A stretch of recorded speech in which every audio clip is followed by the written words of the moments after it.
Good morning or good evening or good afternoon, depending on where you are in this vast world of ours. Welcome to another live presentation. Today we're gonna have our friend Marcia Trajano. She's gonna bring us a very important topic, which is becoming your best self. So an important topic that's going to focus on different habits that we need to foster, to bring us, so we can offer something good to those around us. I'd like to see. I don't see Marcia yet. I hope she. Ah, there you go. Hey, Marcia. Hi there. Hi. This is quite an interesting topic, becoming your best self. I'm looking forward to your lecture. You've been very busy. You are the founder of the Christian Spiritist Community of Atlanta. You founded back in 19, we're on the founders back in 1997, and you had several leadership positions in that particular institution. You were president last between 2017 and 2019. You also were a board member of the Spiritist Federation, also for about 4 years, if I'm not mistaken, as well. You're also board member, and your latest project right now is the Solitude for Spiritual Living that you founded 2022. So you're being very busy with Spiritism professionally. You're also a leader in technology, and you're a leader in project management organization in technology as well. Well, thank you for taking the. Did I miss anything? No, we're good. Okay. Thank you. So thank you for being with us, and I'm really looking forward to your lecture. So how can I become my best self? We're going to get to it right now. So, if I maybe put the slides. Yes, thank you. Thank you so much. And just wanted to say, first of all, thank you. Thank you, the United States Spirits Federation, for this opportunity to be here talking about this important topic, right? And I want to thank you, Glaucio, for introducing me. And for all of you who are watching this, let's take this next few minutes to really embark in a journey to discuss how can I become my best self. So if I keep moving, let me uh, the next slide, and it's just the goals of today, right? So in regards to this presentation, it's just a reflection on our very specific role, our responsibility to identify what and how we need to do, what we need to do, and how we want to live our lives. And it's very important if you think about it. We're given a pretty amazing opportunity to live this lifetime. We're given opportunity to develop, to share this experience. And based on the chapter 17 of the Gospel according to Spiritism, we want to go ahead and review very concrete material and tactical habits that are delineated in that chapter for us. And I believe these guidelines will lead us the way to achieve our transcendental responsibilities that we have. So, as we say there, let's go ahead and discuss how to become better, how to become our best. So, I want to say that we're going to be driving our discussion from, as I said before, the Gospel according to Spiritism, but also from the content by Emmanuel in the book that he wrote through the collaboration by the Brazilian medium, Francisco Candido Xavier. Sorry, I'm tongue tied this morning. And the book is Divine Justice. I would like to take a moment to acknowledge the moment we're in. So it's January, it is the beginning of a new year, and most of us are about to conclude this rather cyclical process of self-reflection. For many of us, this has been a moment to create what I call a new personal contract. And this can be written, but most of the times our unwritten agreements are a commitment to the aspiration of this new cycle of our life. So beyond those tactical, palpable, material objectives that we usually put in those agreements, today I'm going to share with you this invitation to reflect upon the more transcendental responsibility and to look at a larger cycle. Maybe the cycle for those review can be this life that is the result of previous lives, and it predates the next life yet.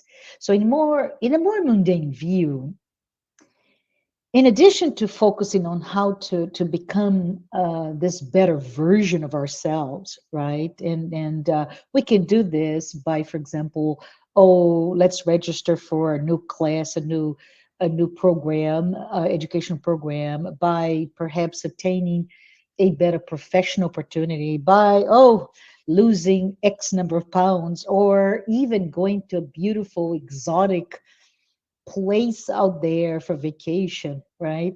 But let's not think about what are the other types of commitments that deep inside of us we're looking to grasp. And I could say, I would like to be a more patient person. I would like to be more tolerant, or simply a better person. And I hope this is an interesting proposition. Invite everyone to simply pause, to reflect upon what is important right now. Okay? What is essential or critical? What have we achieved? Or if we achieved many things, of those achievements, which ones are long lasting versus the ones that are ephemeral, that go away, right? Which ones will lead us to our own sense of peace?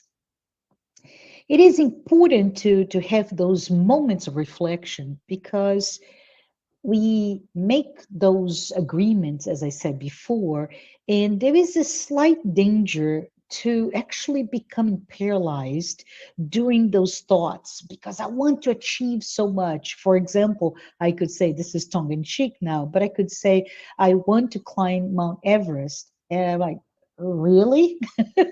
Well, I can't, therefore, I'm never going to climb. And I become paralyzed with all the challenges surrounding that specific goals. And that happens to many other goals, the difficulties, the challenges, the obstacles that are between us and the next goal can stop us from moving from here to the next step.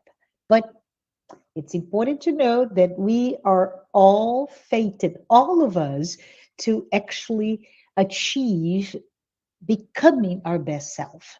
And the name of the game is just to do one step at a time.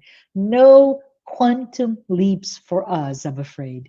And someone recently mentioned to me, oh, Marcia, you're going to be talking about become your best self. I want to become my best self, but I just I just need to win the lottery to get to that point. And of course, in my thoughts, my immediate response to that was, yeah, okay, I'm going to win the lottery. Are we really ready for that new step, right? That involves, in this case, wealth.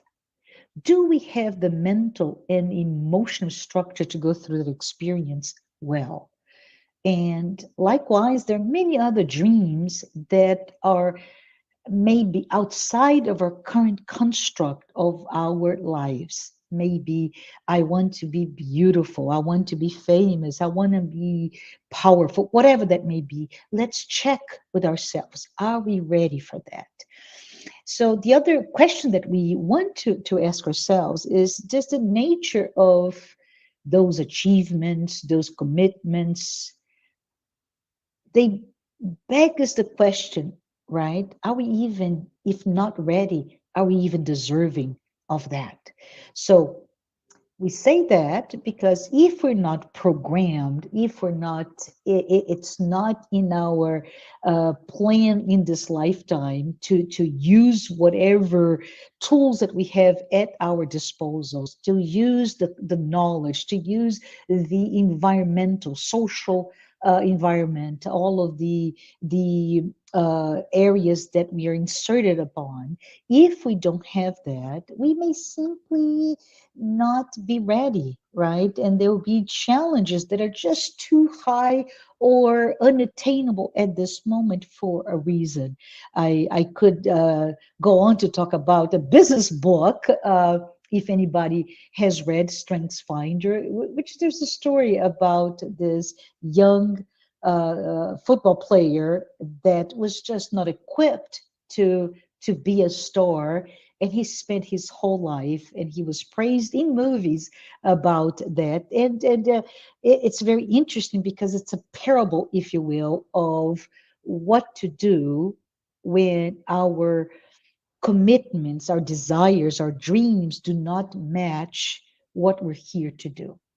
So if we go back to a more closer topic to what we're talking about today, I would like to maybe remember Matthew chapter 25, verses 14 to 30.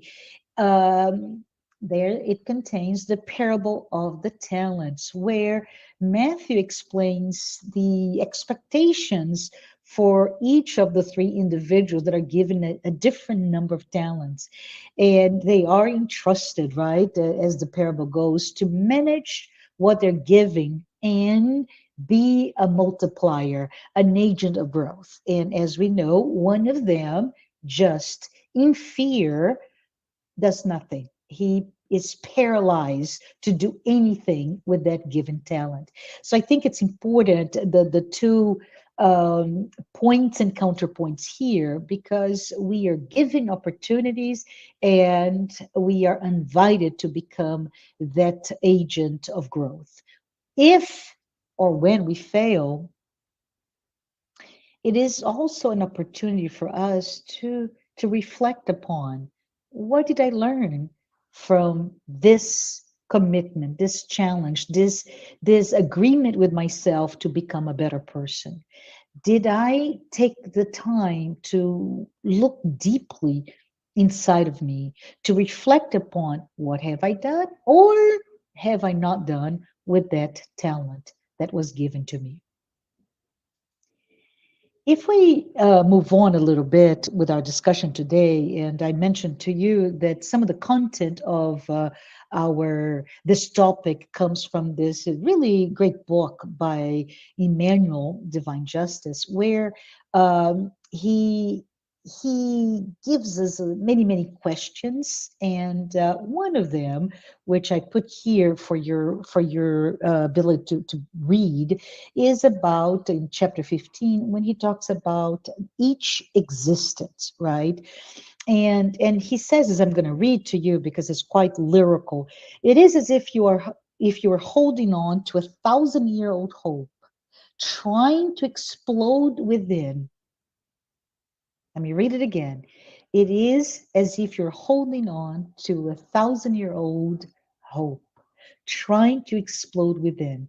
For that reason, we suffer the transient impossibility of achieving the ideal to which you propose. How about that? It is that danger that we mentioned before that is so well expressed in the parable of the talent. What happens to us in the moment of realization that we put all of our energy, all our values, maybe in the wrong thing, or put all of our fears into that, and we accomplished nothing. There is inside of us that hope that fuels us to become better. There's a saying that we have in this planet, right? A lot of very lonely people, and as they prioritize work, and I'm one of those, right? They prioritize work, and quote unquote the rat race. There is a certain level of this is what I need to be, and this is evidently not the hope within that is fueling that dream, that agreement, that goal, but it is based on perhaps my family history, my cultural environment. What is that all that I was created in terms of being groomed to become, right? And with that, those individuals, and there are many, many articles discussing that, where someone grows and grows and grows into become the C-level of a company, and they get there and they said, oh my goodness, I spent all my life climbing the ladder all the way up, and they just find out that the letter was on the wrong wall. And basically, this is what we're trying to say here. Let us look into ourselves and take the time to see, are we making the wrong choices in our lives? And this is important because facing one's sense of obsolescence, and it comes with aging, it comes with that idea that I'm not really, I don't feel that I'm fulfilling my achievement. That is not easy, and it can indeed lead to emotional bursts of anger, of anxiety, or even aggression. It can even lead to self-hatred. That is not the way. That's not what we're talking here. When Emmanuel talks about the divine justice, he brings another very lyrical passage when he talks about this idea of the dreams, right? We want to achieve the dream, and the dream inside of us is one of truly becoming our best. We aspire to achieve that, and the best way to do it, as it's pointed out, is through knowledge, sensitivity, happiness, and peace. But we often hide our feelings behind well constructed masks, right? Because often the dream is hidden in the illusion, because the illusion somehow is better, feels better, looks better than reality. And the good news here is that life, in any type of experience that we live, life itself presents us the talent or the mechanism to enable this journey toward our own self-discovery. Along the way, we really, without much help besides life itself, we come to realize the low significance, the little significance of the trappings of that illusion of a better life, a better me based on material accomplishments, right? Economic, social accomplishment, power, when they are measured against the inevitable, right, reality of our own death, our own mortality as a body, as a personality, right? This persona that we create, the diseases that come to us, all the even betrayals, all that happens to us when we face them, when we confront them, we then are pushed against the ideas that there's very little to this dream that it was based on illusion.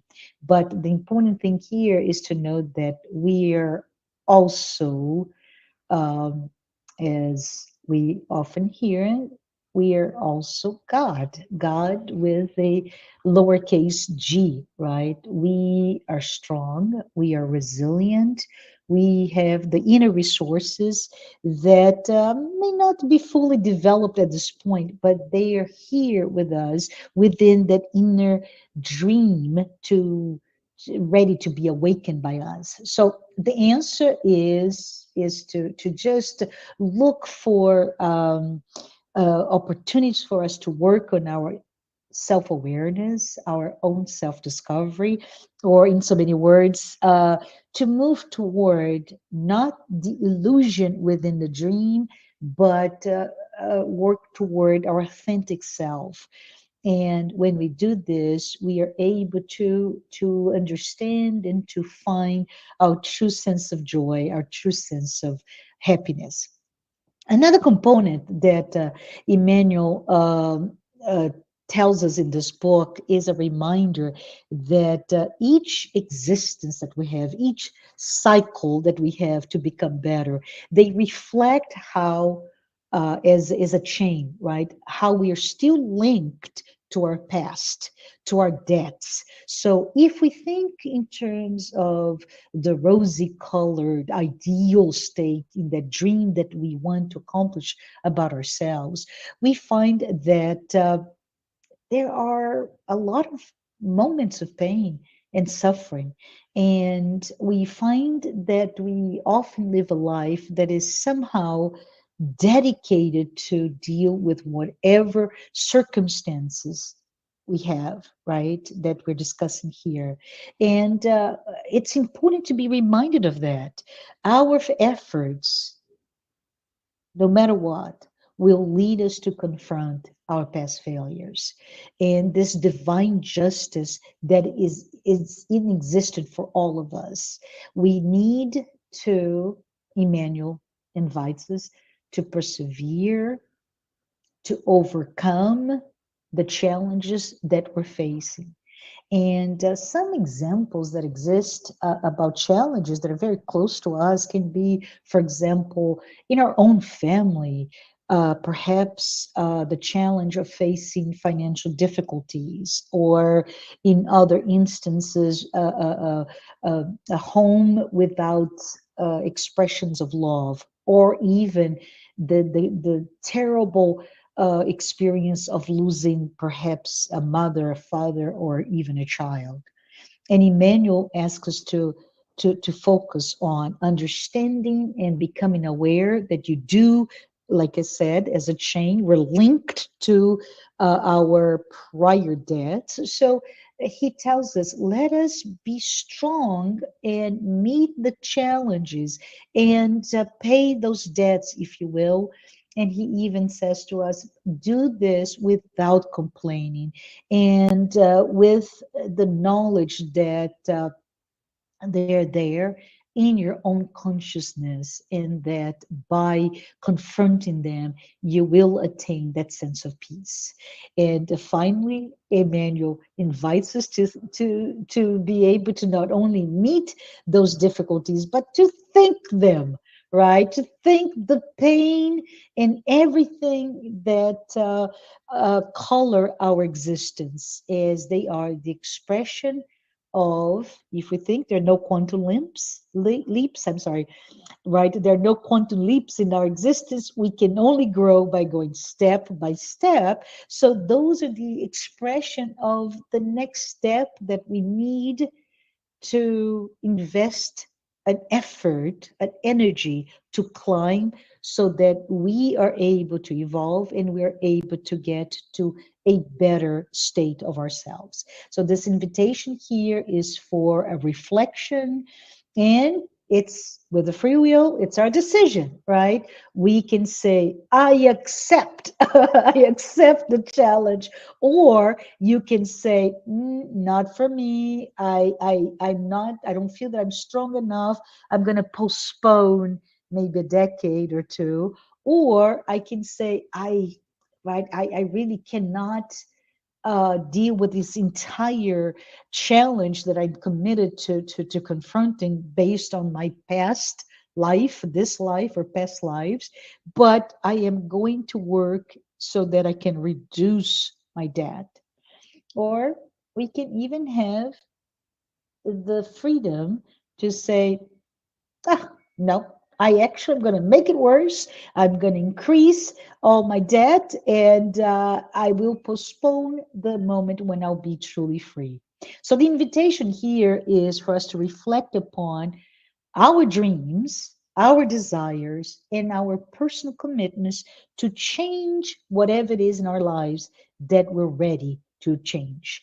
And let's hope they include to know more, to be more present, to serve, to be happy. Joanna de Angelis brings the notion that human beings were created to love and to be loved. They were not created to complain. They were not created to demand. They're not created to lose themselves in self-pity, right? So she tells us that this is important, and it goes hand in hand with what Jesus told us. Happiness is not of this world. And from a spiritual lens, we know that we're not victims or even the perpetrators of anything. Our life is exactly as it should be, and it's based exactly on this life project that we designed in order to expiate or to learn from them. And it is in the Integral Human Being, chapter 7, that Joanna de Angelis also wrote that relative happiness is possible and attainable to all of us. Relative happiness is possible, and it's within the grasp of every human being on this earth, provide we, as one of those, accept what happens in life and work as they unfold. So we should, it's important, the message that we should neither demand have demands of ourselves of a fantastic dream out there, because they may not materialize in reality. Or, as she says, fall prey to the habit of being very negative or pessimistic, and confuse happiness with our own mental ill adjustments to our reality. Based on the Spirit's book by Allan Kardec, we can conclude that it's question 920 of the Spirit's book. The question is, can human beings enjoy complete happiness while on earth? And the answer is no. No, because life has given to them as either trial or an expiation, but it depends on them themselves to mitigate their misfortune and be as happy as possible while on earth. So we conclude with Jesus' definition for happiness that it is sometimes hard to accept, but it's the only one that will make us happy, right? So let's always remember, happiness is not of this world, and happiness is achieving what we need to become our best self. So let's move on to what I promised you in the next few minutes. Allan Kardec, with what we see in the chapter 17 of the Gospel according to Spiritism, will lead us to this final reflection upon what is it that we need to do to become our best self. And we're going to go through a few of the items that he says to us, and slowly just uh, go through them, and hopefully there will be an inspiration for us to truly attain that level of happiness, the level of, yes, I have some debts to pay and I will pay them, and my hopes inside of me will not burst because I am able to manage through my self-awareness. Shall we? So, as I said before, chapter 17, it's a beautiful chapter, and it starts with Matthew chapter 5, verses 44, 46, 48, where Jesus calls us to love differently. And this is such a beautiful and significant passage, because it really highlights here the need for us to become better, to be better. And at a minimum, this is really at a minimum, okay? It's an invitation for us to not villainize the other, right? And let's think about, and I come to my mind, who is the worst human being we categorize, and this is a broad brushstroke here, but we are often easy to say yes. In the 20th century, the worst human being that led to such uh, an amount of pain and suffering was Hitler, right? And Hitler himself, he loved.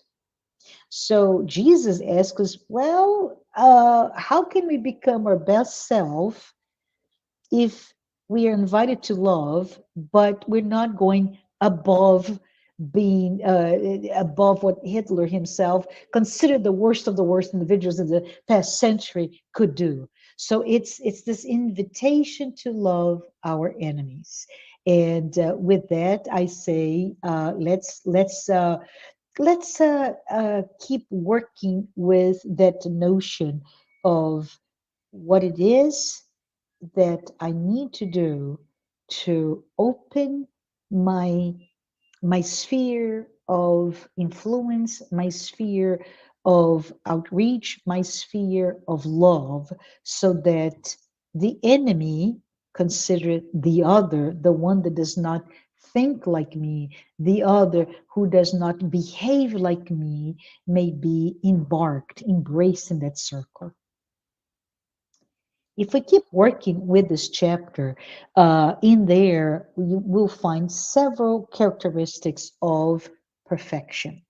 And I love what it says, right? That the degree of perfection is in direct relation to extent of our love, right? So Jesus is telling us, be perfect as your celestial Father is perfect. Jesus is inviting us and to check within ourselves, how do we do that? How can we be perfect as our Father, our Master, was perfect? And the next slides, I want to go through those tidbits of those tips for us to become our best self and be perfect as our Father. Are we ready? So, chapter item 3 of this chapter, right? We are confronted with the idea that a good person, if you want to be that person that is good, then we are confronted with the idea that if you want to do that, then you need to comply with the laws of justice, love, and charity, and yes, in its highest degree of purity.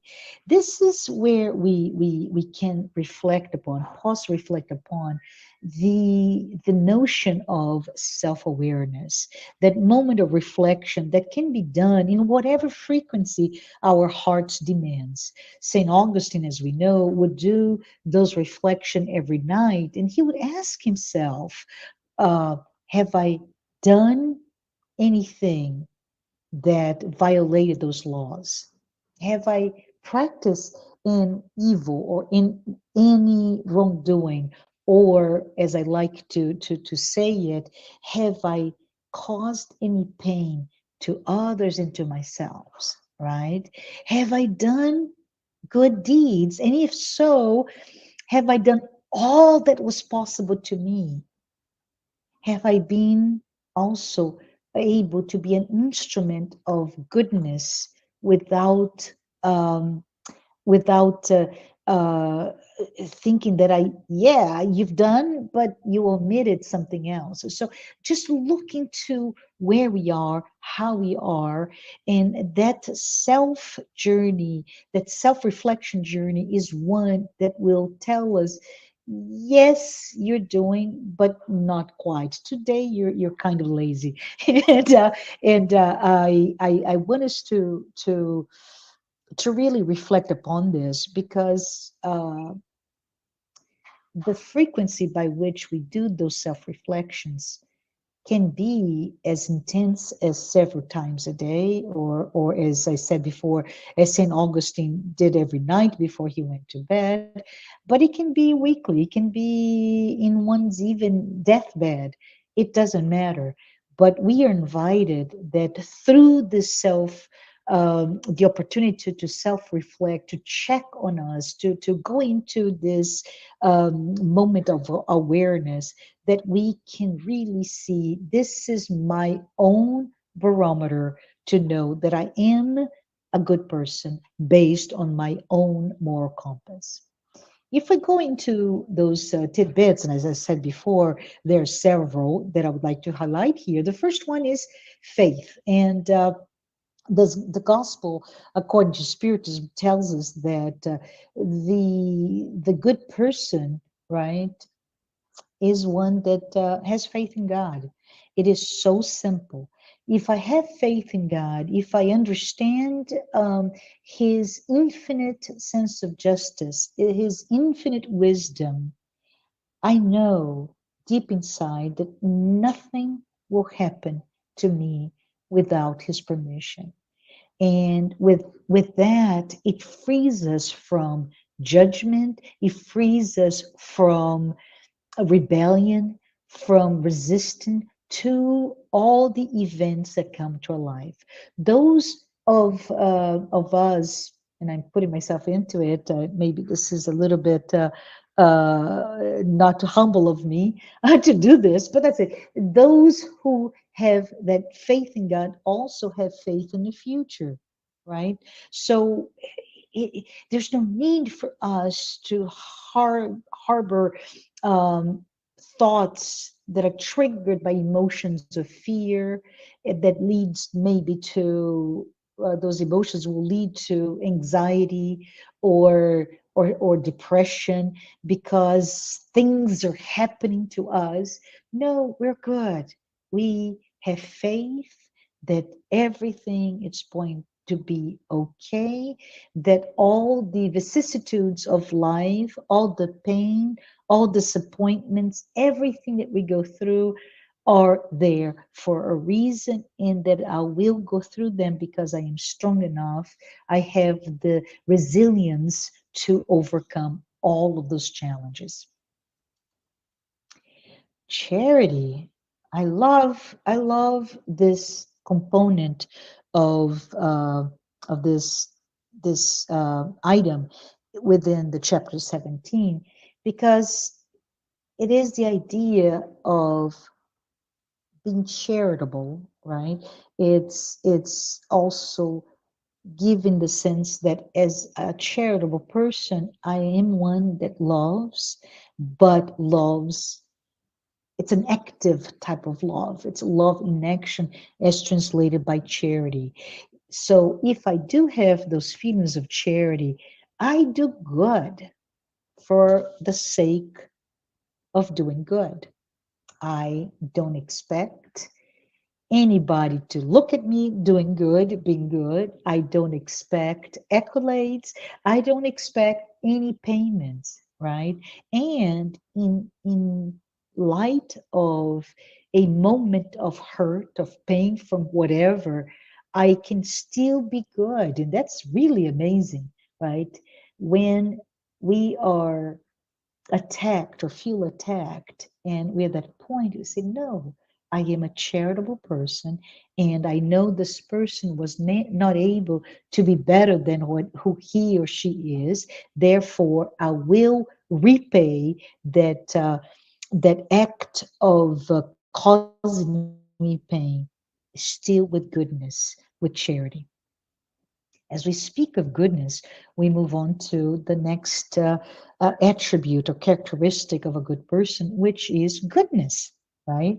And in the gospel, we see that when you're when you have this characteristic, this attribute of goodness, you're always good, right? It's not I'm good when I'm gonna play here when I have coffee that is warm and it's perfect. I'm not good when I slept by X number of hours that I need to sleep. I am not good when everything is good. I am good always. I am benevolent. And most important, I am benevolent to anyone, regardless of who they are. It again remotes us to the sense of loving your enemy from the lens of understanding your enemy as the other, right? So if the other, it has a different race, a different belief systems, a different opinions, even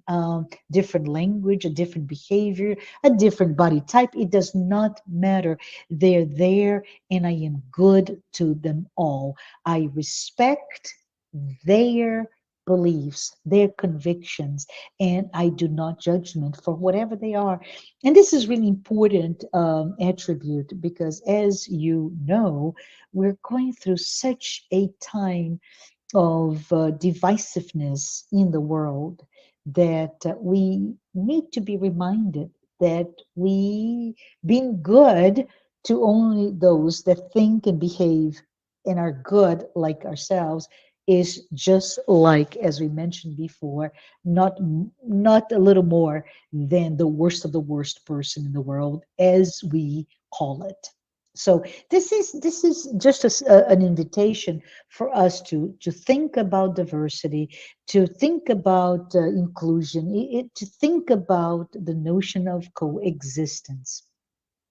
So let's move on to, as we're about to wrap up our talk today, with the idea of tolerance. And in the gospel, again, we are invited to think about a characteristic of a good person as one that is indulgent with the weakness of others, meaning we don't gossip, right? We don't take pleasure in seeing somebody else fall. If we are witness to that fall, metaphorically speaking, of that person, the loss of that person, we do everything in our power not to call attention to them. We need to look at those like we too are still very young in our maturity. And I would say there's so much to unpack in this quality of a good person, because the tolerant, or tolerance as a quality, requires vigilance, it requires awareness, it requires understanding of our own imperfection. It requires us to really be looking for how can we protect those who may be struggling, right? And we can take many examples, and with examples that crawl into my mind as I'm talking about it, I understand that we are all, the entire human race is going through some sort of suffering or pain. And this is the invitation for us to be tolerant, just like perhaps when we saw our young baby learning to, from the stage of learning to crawl, to walk, to its first steps, and we look at the literal falling down as an area to not judge, but to celebrate, and especially celebrate that the child gets up and try the next step. So let us all be one that can celebrate everybody's, in their moments of failure, that the moment they also get up and do try again. If we keep moving, it's very important, I'll go very fast now, is the fact that from the point of awareness, which we already mentioned previously, we have to see that what the gospel according to Spiritism is telling us is awareness is simply the habit of studying oneself, studying our own imperfection. And as we start to be able to perceive, because sometimes we're blind, it's the so-called blind spot in our own self-awareness, right? It's in the aspect of our either our shadow or our unconscious. But when we start to become aware, when we start to become conscious of our own imperfection or imperfections plural, to make a decision to go ahead and work to confront them, to overcome them. And we should do this with all that is available to us, all of our tools, our strengths, so that tomorrow we're able to say, yes, I got it. I am better today than what I was yesterday. When we talk about the next trait, which is humility, and it's just an area that is very, so broad, right? But it's the good person, as we see here, they're humble, and by being humble is shift the spotlight, if you will, from you and all your accomplishments to highlighting that spotlight of the other, very much like a parent celebrating that one or two steps of a child when the parent may be a marathon runner, right? This is not a comparison.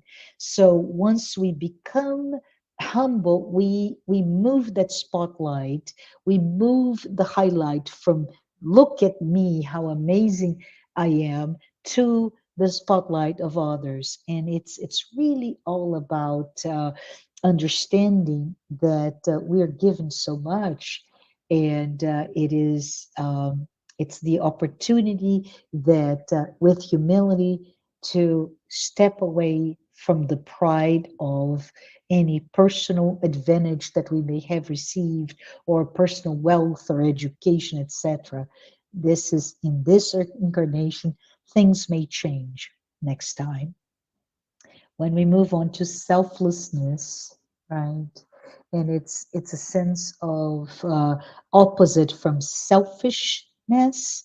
When we are selfless, it does not mean that we have to give away all of our possessions, but use and not abuse them.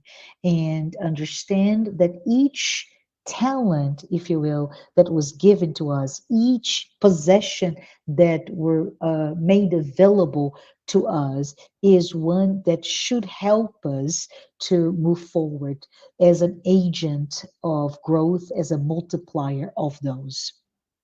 If we are keep going to kindness, because it's so beautiful that with all those attributes of a good person, we come to term that a good person is the one who's kind, right? Especially if that person is put in a position of power, a position of leadership across all of their the sphere of influence that this person has. We are all brothers and sisters. Let us be kind to one another, especially knowing that we're all going through some challenge or another. And finally, we're here to, sorry, I thought I was fine, to respect, right? Is the idea that from respect, we need to understand all the differences are there for a reason, and by respecting, we're loving, and understand that life will happen. Life in all its beauty. So I end here with this invitation for all of us to become our best self. And remember that these are not all the qualities that will distinguish that good person, right? But just in trying to become a better person, we are attaining a level of happiness and peace. So I hope these words touch your heart, and let's see if we have some questions to answer right now.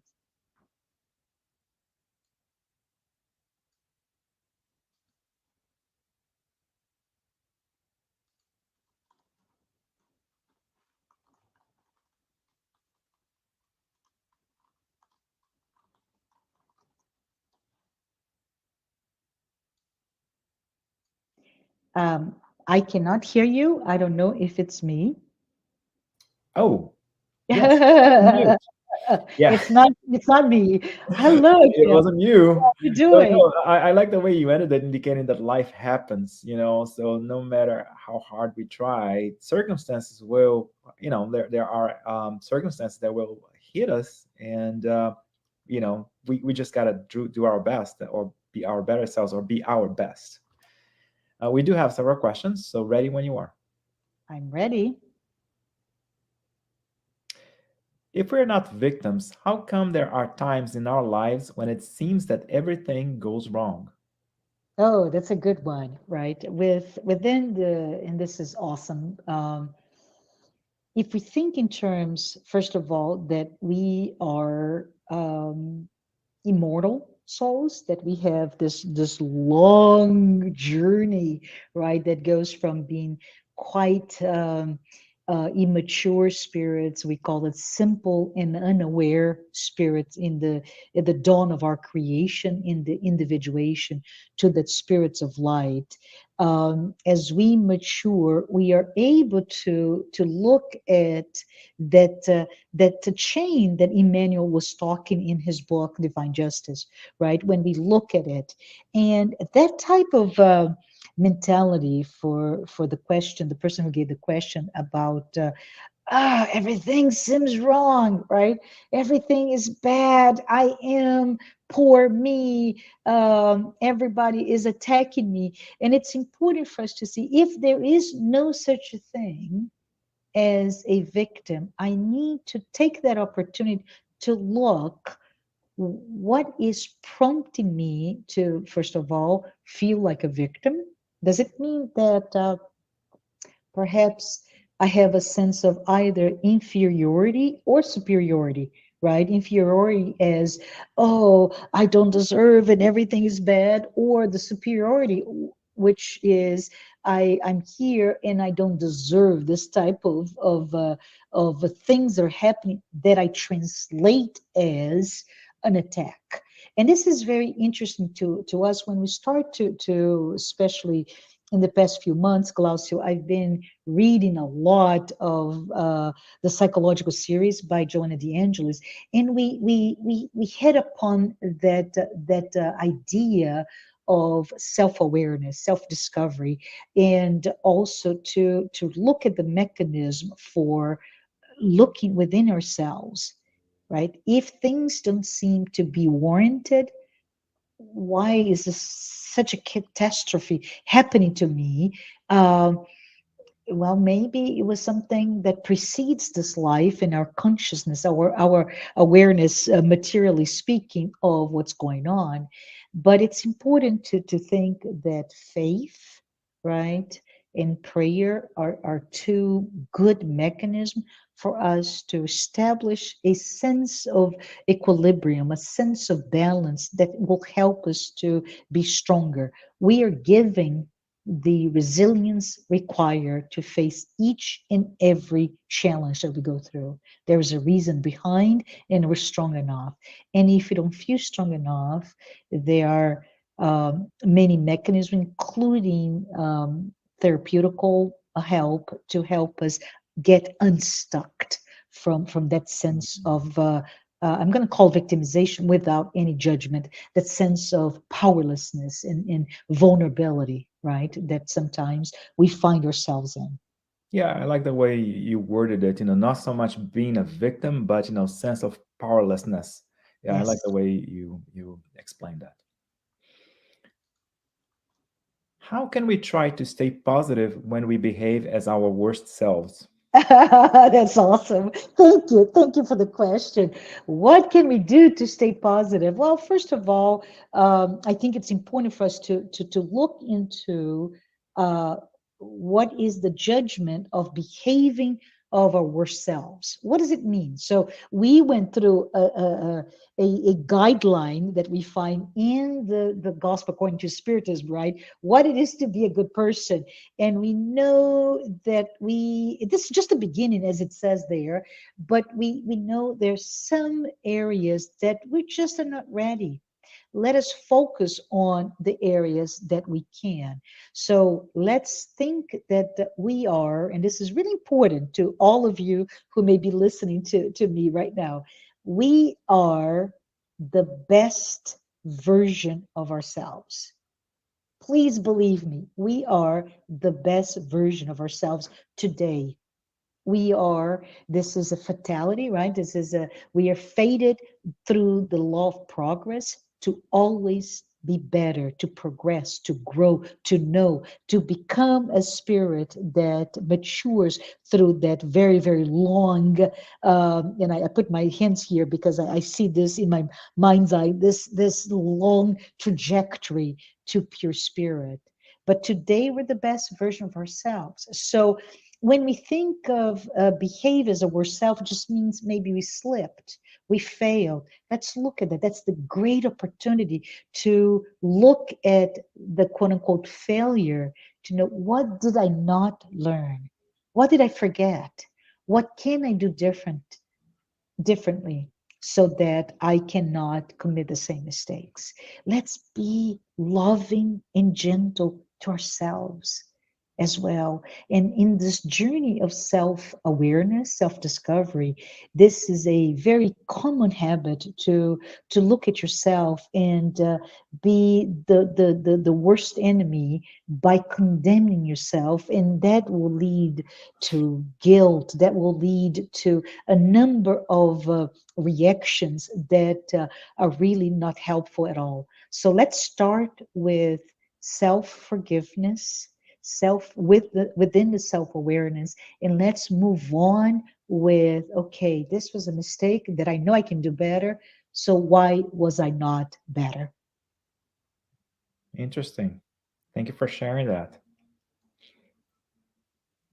Would you say that loving our enemies is actually good for our mental and physical health? So it's a very good question. So thank you for the question. So let's break down, as I try to talk about the concept that Jesus brought to us, right? And it's important for us to remember that probably this was the most revolutionary aspect of Jesus' teachings: love thy enemy. If you look into sacred texts, you don't find that prior to Jesus. In this beautiful, beautiful new nugget of inspiration and growth as the beautiful angelical spirits that we're all going to become, when we start to profess the idea of loving your enemy, it really means that in our construct of what is my friend, what is my enemy, I start to again, in through self-awareness, to deconstruct, why is that person threatening my ego? Why is that person becoming the expression of my failure? And knowing that there is no such a thing, then we start to feel better. And I think when we talk about it's good for your mental and physical health, I really go to the idea of that we are better mentally and physically because we obtain our balance, and all of our hormones are stabilized. We don't have surges of, for example, adrenaline, because your enemy is the one who I'm going to fight, right, or flee from, Right. as a very ancestral brain types of reaction require us. We don't need to exercise any of that. There is no cortisoid thrown into us because there's no such attack. And from that perspective, it is all about a sense of maturity that will provide us with a sense of stability, of peace, of love. One thing that I think, Glaucia, I may have told you the story. It's the story that I love from the Dalai Lama. Real quickly, the Dalai Lama, as you know, he was on exile, and he met after 20 years his good friend who stayed behind. He was another monk, and both of them had about 20 years of same age as they started, but 20 years of difference. One on exile and subject of torture, and the other, the Dalai Lama, that we know his story. But what I want to bring here as an example of this mental and physical health was the fact that the Dalai Lama, and he writes in one of his books, he talks to this monk, and he's just like, "Whoa, you look so good." And those are my words, right? Not the Dalai Lama. But basically, he was saying, "You did not age beyond the 20 years, just like me. What have you done? If you look at all the other people, they have aged through the constraints of humiliation, physical torture, and everything, incarceration, etc." And the monk said simply, if I, every time that person, that instrument of my own torture would come to me, every time I look at them with love and compassion, because if I didn't, I would be just like him. I would be judging and try to put down the other person, and I would not be better than him. So because of this is who I am right now. And this is just a beautiful invitation for us to think, how can I really be a better person? And it's to overcome all that we bring with us in terms of judgments and preconceived notions of the who the other is, and how can I expand myself to be a loving being, therefore becoming our best self. Interesting. That's very interesting. Marcia, we have one last question for you. Sure. Can you explore the difference between being proud of our achievements on our evolutionary path and being a proud person as opposed to a humble person? This is a very good question again. Thank you. Thank you for the question. Because a lot of us understand that as it says in the Spirit's book, right? The two areas, the two sources of failure, if you have, those are my words, are watch for pride and self-centeredness.